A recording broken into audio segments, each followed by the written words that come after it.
Bismillahirrahmanirrahim. Assalamu alaikum everyone. In today's class, we will discuss important rules of Prezi writing. Alright, let's get started.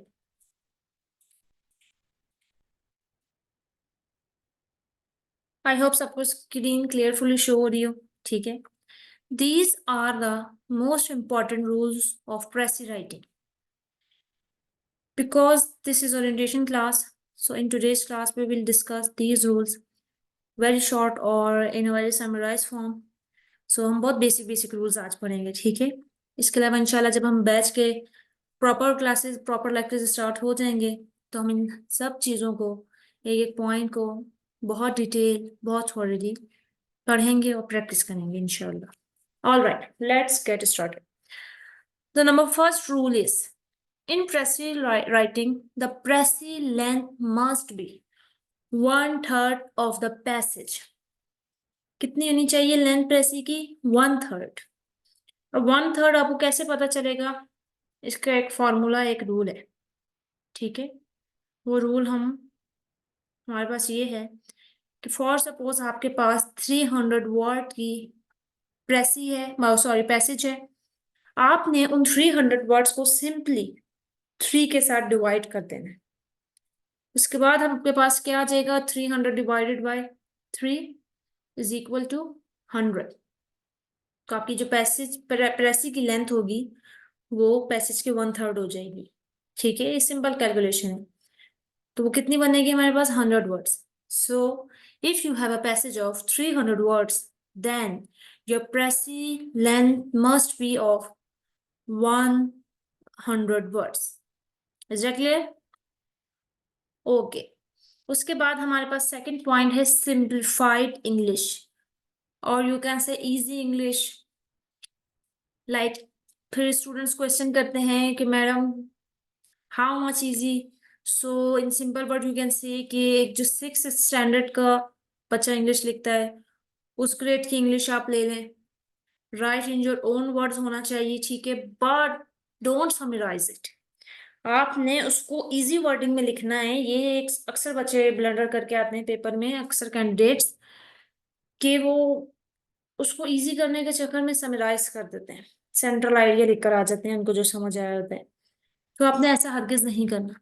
Simplified हो, easy English हो, but अपने wording में हो लेकिन summary ना हो. Sorry, summarise नहीं, सिंप्लीफाइड. सिंप्लीफाइड होनी चाहिए, इजी इंग्लिश होनी चाहिए, अपनी वर्डिंग नहीं होनी चाहिए, सॉरी कोई समरी नहीं होनी चाहिए, सेंट्रल आइडिया नहीं लिखना आपने. Right in your own words होना चाहिए बट समराइज फॉर्म नहीं होनी चाहिए. जो मकसद जो मतलब पैसेज का बनता है एग्जैक्ट जब चेकर आपकी प्रेसी रीड करे तो वही सेम मतलब होना चाहिए 1/3 फॉर्म में. Is that clear?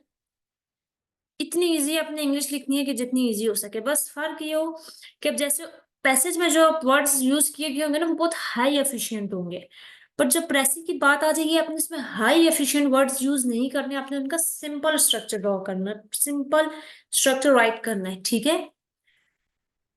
अब अक्सर जो कैंडिडेट्स होंगे उस वजह से भी फेल हो जाते हैं, मार्जिन से रह जाते हैं, कि वो क्या करते हैं, वो अपनी एफिशिएंसी के चक्कर में. अच्छी बात है आपको जितनी अच्छी इंग्लिश आती है, बहुत अच्छी बात है, बट जब प्रेसी की बात आती है ना तो आपके माइंड में ये चीज होनी चाहिए कि सिंपल वर्डिंग है, प्रिसाइज करना है, आप उसके मतलब को समझें. तो अपने एक चीज को जब प्रिसाइज करके लिखना है आप उसको सिंपल करके देंगे. चेकर को आपने उसको सिंपल करके देना है, यानी जैसे हम कहते हैं ना कि थाली में रख के सर्व किया, तो आपने चेकर को उस पैसेज को आसान वे में थाली में सर्व करना है कि वो उसको हो सके. उसको आपने बिरयानी बनाने का नहीं बोलना. उसने बिरयानी की रेसिपी आपको दे दी, अब आप बिरयानी बना के उसको प्लेट में सर्व करें. Is that clear? बहुत ही स्लैंग एग्जाम्पल होगा बट आई होप कि आप लोगों को क्लियर हो गया हो. इसके अलावा सेकंड पॉइंट है हमारे पास बोरो ओनली 2 to 3 फ्रेजेस. आप पैसेज से कोई भी लाइन कोई भी फ्रेज कॉपी पेस्ट नहीं कर सकते अनटिल अनलेस वो इस तरीके का फ्रेज हो जो आपको लगता है कि आपकी प्रेसी के लिए जरूरी है, वो उसको सपोर्ट करेगा. तो उस केस में आप 2 to 3 फ्रेजेस कॉपी नहीं कहेंगे, बोरो कर सकते हैं. फ्रेज किस तरीके से आप लेंगे? For example there was a phrase democracy in Pakistan. तो आपको लग रहा है कि आपकी प्रेसी में इसकी नीड है, इससे एक अच्छा चांस मिलेगा आपकी प्रेसी को, तो आप उसको लिख सकते हैं। But if for suppose there is a phrase or idiom on yesterday's bus policy, तो आपने उसको नहीं लिखना until unless अगर आपको लगे कि वो भी आपके सेंटेंस को, आपके पैसेज को, आपके पैराग्राफ को सपोर्ट कर रहे हैं। ओके, ये मैंने नीचे सेंटेंस पे लिखा, do not copy paste any sentence. इसके बाद एक और मिस्टेक अक्सर कैंडिडेट्स करते हैं, राइट ओनली इन पैराग्राफ। ये आप अपने दिमाग में बिठा लें कि आपने सिर्फ एक पैराग्राफ की प्रेसी देकर आनी है। अक्सर कैंडिडेट्स क्या करते हैं कि 3 to 4 पैराग्राफ्स का पैसेज होता है, तो 3 to 4 पैराग्राफ्स की ही प्रेसी लिखाते हैं। इस तरह नहीं करना है। आपके पास 10 पैराग्राफ्स हो भले ही पैसेज के, भले 10 पेज हो आपके पास, लेकिन उसके इन दी एंड जब आप क्रक्स बनाएंगे, प्रेसी बनाएंगे, तो वो सिर्फ 1 पैराग्राफ होनी चाहिए, और वो उन पैसेजेस का 1/3 होना चाहिए कलेक्टिवली। स्टूडेंट्स क्या करते हैं, एक पैराग्राफ में कहते हैं मैडम उसकी 1/3 कर दी, इसकी इस तरह 1/3, उस तरह नहीं करना है आपने। आपने 3 to 4 पैराग्राफ्स का एक पैसेज गिवन होगा पेपर में, उसकी 1/3 प्रेसी ओनली इन 1 पैराग्राफ लिख कर आनी है। Is that clear? उसके बाद है indentation, must add 1 inch indentation. अब इंडेंटेशन अक्सर स्टूडेंट्स कहते हैं कि क्यों जरूरी है, नहीं डालें कुछ ना हो। मुझे नहीं पता, वैसे ये एक आइडिया है हमारा, ठीक है। जब हम मॉक्स चेक करते हैं उसके बाद अक्सर वही जब स्टूडेंट्स अच्छे रिजल्ट के साथ नहीं आते या प्रेस्टी के पेपर में फेल हो जाते हैं, तो एक अंदाजा हम लगाते हैं कि उन्होंने सब ठीक किया होता है, उनकी सिर्फ ये एक मिस्टेक होती है, तो उसकी वजह से जो है वो फेल कर जाते हैं, ठीक है। तो इसलिए आपने इंडेंटेशन लाजमी डालनी है, इंडेंटेशन बहुत जरूरी है। इंडेंटेशन क्या होती है, आप पैराग्राफ जब शुरू हो रहा है उससे पहले आपने 1 इंच का गैप देना है। पैराग्राफ शुरू करने से पहले आप अपने साथ एक स्केल लेकर जाएं, ठीक है। आपने स्केल रखा, ये मैं एक जनरल आइडिया बता रही हूँ फॉर सेफ साइड, ठीक है। आपका अंदाजा से भी कर सकते हैं, बट फॉर सेफ साइड आपने स्केल रखा, 1 इंच आपने लाइन लगाई, लाइन नहीं लगानी मतलब डॉट लगाना है, कोई भी निशान लगाया, उसके बाद आपने वहां से लिखना शुरू किया। ओके, तो इंडेंटेशन आपने लाजमी देनी है। ये वो रूल्स हैं कि जिनमें आप कॉम्प्रोमाइज नहीं कर सकते हैं। अगर इनमें आपने कॉम्प्रोमाइज किया तो समझिए आपने अपनी पूरी प्रेसी में कॉम्प्रोमाइज कर दिया। ये वो कलेक्टिव रूल्स मैंने आपको बताए हैं जिन पर चेकर कभी भी नेगोशिएट नहीं करेगा। वो मे भी हो सकता है, मोस्ट प्रोबेबल 90% चांसेस है कि वो आपके इन मिस्टेक्स से देकर आपको 0 दे दे, प्रेसी चेक ही ना करे, क्योंकि ये बहुत बड़े ब्लंडर्स हैं उसके लिए, ठीक है। तो आपने इन रूल्स के साथ बहुत ख्याल रखना है। इसके अलावा और बहुत डिटेल रूल है, प्रेसी इतनी छोटी सी नहीं है, ये बहुत important, most important rules we can say ये वो हैं, ठीक है।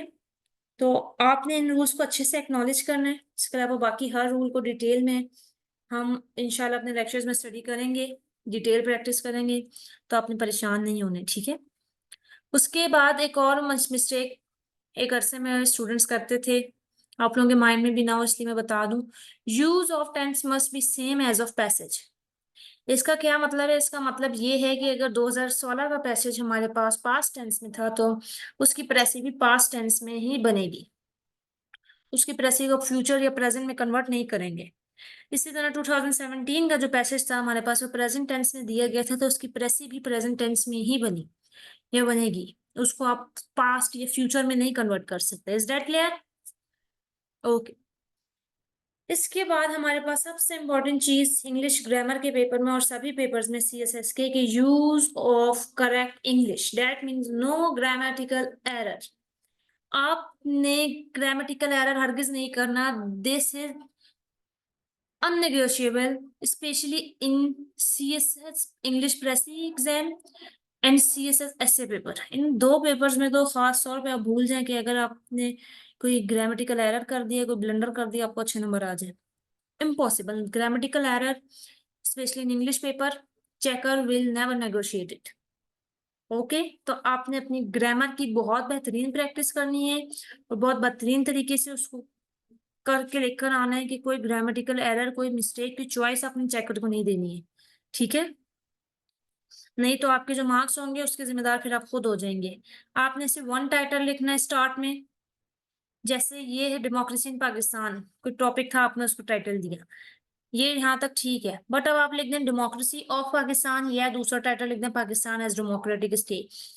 चेकर को कोई चॉइस नहीं देनी है आपने, ठीक है। आपने 2 टाइटल अपने माइंड में बनाए, 3-4 टाइटल बनाए अपने माइंड में, उसमें से जो आपको बेस्ट लगता है वो आप लिख दें।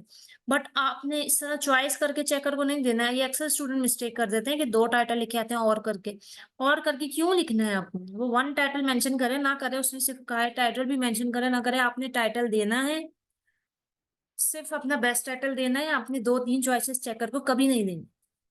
उसके बाद है identify your keyword properly. Keyword को प्रॉपर्ली आइडेंटिफाई करना बहुत जरूरी है। ये इसलिए जरूरी है कि आपकी जो पूरी प्रेसी होती है उसका दारोमदार आपके कीवर्ड पर आ जाता है। अब फॉर एग्जाम्पल कैसे इसको आइडेंटिफाई करेंगे? English is a very difficult subject, mostly students fail in English subject, it is not our native language. तब इसमें किस चीज का जिक्र हो रहा है? इसमें इंग्लिश का बार बार जिक्र हो रहा है कि इंग्लिश बहुत मुश्किल सब्जेक्ट है, अक्सर स्टूडेंट इंग्लिश सब्जेक्ट में फेल हो जाते हैं क्योंकि ये हमारी मादरी जबान नहीं है, ठीक है। तो इसमें किस चीज के बारे में जिक्र किया जा रहा है? इंग्लिश। तो हमारा कीवर्ड क्या होगा? इंग्लिश। आपने इंग्लिश कीवर्ड को एक और चीज बता दूं, इस तरीके से नहीं निकालना है कि बार वर्ड जो बार बार यूज हो रहा है वही है कीवर्ड हो, नहीं। कीवर्ड वो भी हो सकता है जिसके बारे में बात की जा रही है, ठीक है।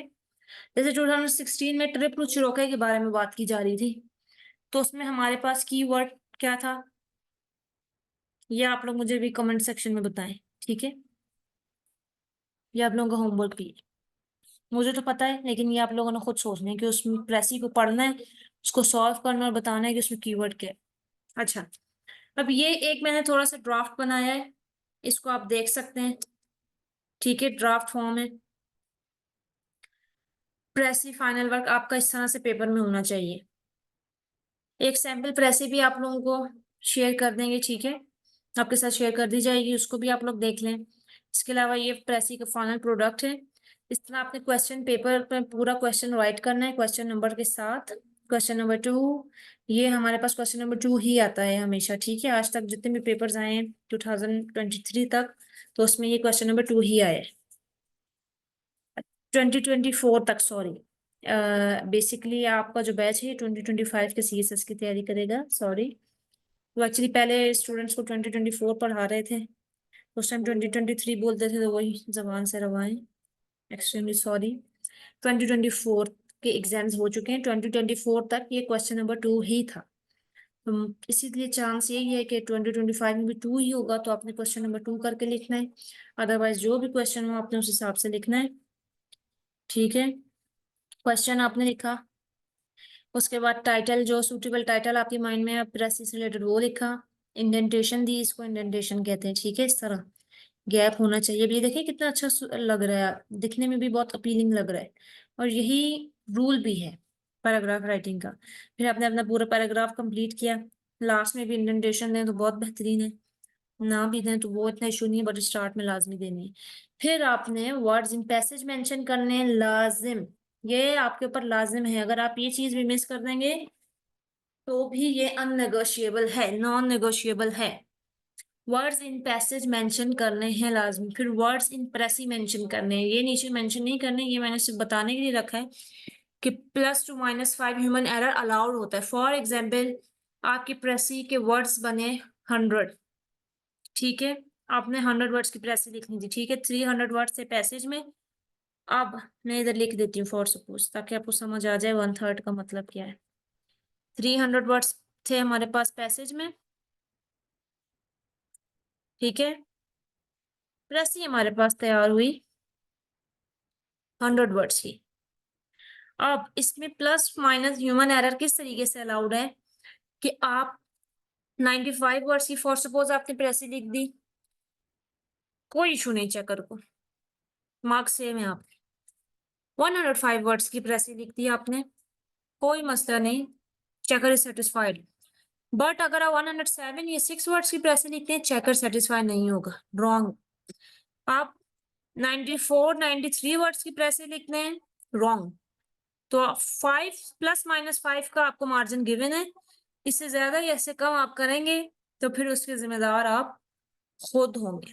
All right students, so that's it for today. इंशाल्लाह ताला और भी कोई शॉर्ट लेक्चर या शॉर्ट वीडियो किसी और टॉपिक पर हुई तो हम ज़रूर शेयर करेंगे। बाकी आप सब अपना ख्याल रखें, अपनी दुआओं में हमें याद रखें। मेरी तरफ से सबको बेस्ट ऑफ लक और अपनी तैयारी अभी से शुरू कर दें 2025 के एग्जाम्स के लिए, बिकॉज सिर्फ 8 मंथ्स आपके पास रिमेनिंग है।